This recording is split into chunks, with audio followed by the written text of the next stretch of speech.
In this video, I will show you how to add stream traces to your plot. Stream traces use the UVW vector variables in your plot and can be added easily with just a click and drag using the Streamtrace tool. The default is adding 10 stream traces in what is called a rake. You can also single-click to add individual stream traces. These are volume line stream traces. You can see in this view that the stream traces go above and below the slice. They are not restricted to the slice by default. When I open the Streamtrace Details dialog, you can see that we have several different types of stream traces.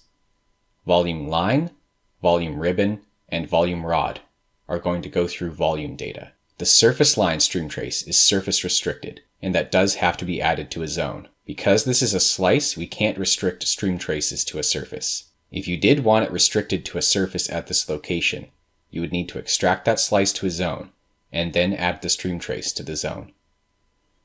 Now I'll demonstrate each one of these stream trace types. I'll select volume line, grab my placement tool, and single click to add the volume line. Now I'll do the same with the volume ribbon and volume rod.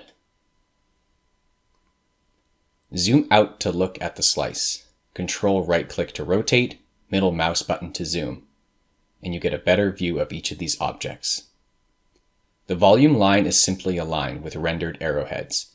You can see some of those arrowheads dip and dive and are obscured by the slice. The volume ribbon is just a flat object.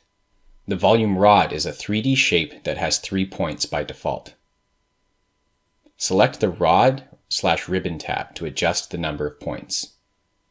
I can make it look more round if I want to by adding more points, but 3 points is good because you can see any twist in your flow.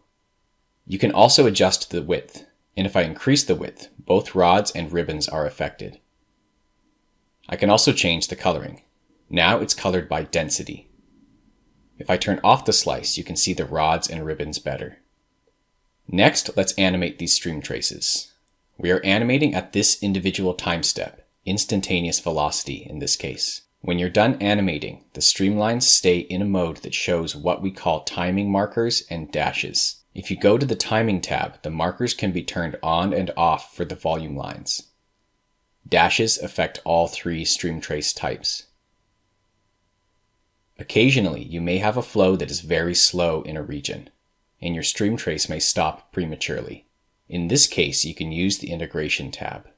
Adjusting the minimum step size, or increasing the number of steps that a stream trace takes across a cell, will allow a stream trace to propagate through a very slow flow. This concludes the tutorial for placing stream traces. Thank you for watching.